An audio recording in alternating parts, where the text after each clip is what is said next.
On behalf of all the men and women of the United States Coast Guard and our search partners, we offer our most heartfelt thoughts and prayers for the 5 crew members, their families, and their loved ones. Our crews are working around the clock to ensure that we are doing everything possible to locate the Titan and the 5 crew members.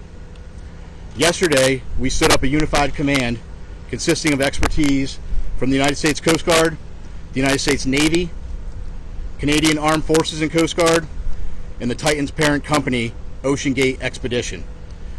This is a complex search effort which requires multiple agencies with subject matter expertise and specialized equipment. While the U.S. Coast Guard has assumed the role of search and rescue mission coordinator, we do not have all of the necessary expertise and equipment required in a search of this nature. The Unified Command brings that expertise and additional capability together to maximize effort in solving this very complex problem.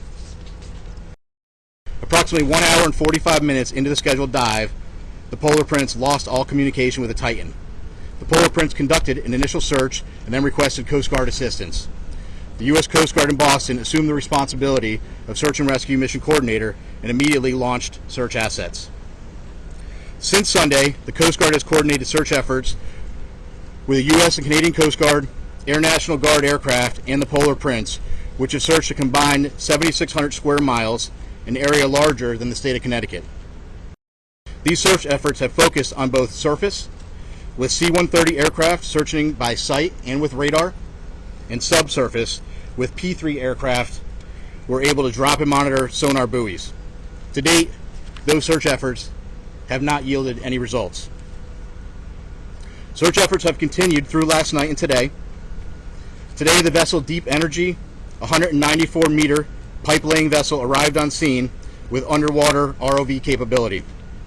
They have rendezvoused with the vessel Polar Prince and commenced an ROV dive at the last known of the position of the Titan and the approximate position of the Titanic wreck.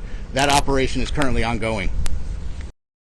So I want to reiterate, this is a very complex search, and the unified team is working around the clock to bring all available assets and expertise to bear as quickly as possible in an effort to solve this very complex problem.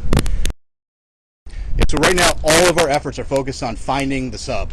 What I will tell you is we have a group of our nation's best experts in the Unified Command, and if we get to that point, those experts will be looking at what the next course of action is. So first of all, it's an estimate, right? Because we know from the data we were using as a starting point was 96 hours. We know at this point we're approximately about 41 hours. We will do everything in our power to effect a rescue. Again, it's going to depend on if the ROV finds something. It's going to depend on what they find, what needs to be, what steps need to be taken next, and really that is for the experts within the Unified Command to take a look at and then decide what the best course of action is. With ROVs, there is one asset that is working to get on scene with a decompression chamber. So those are all pieces that are coming together, and we're working those logistical challenges to get them there. See what I can get. Yeah, because that's not fair. Yeah, because like the underwater salvage folks that are probably good for like the remote vessel questions, but I think the guidance are getting.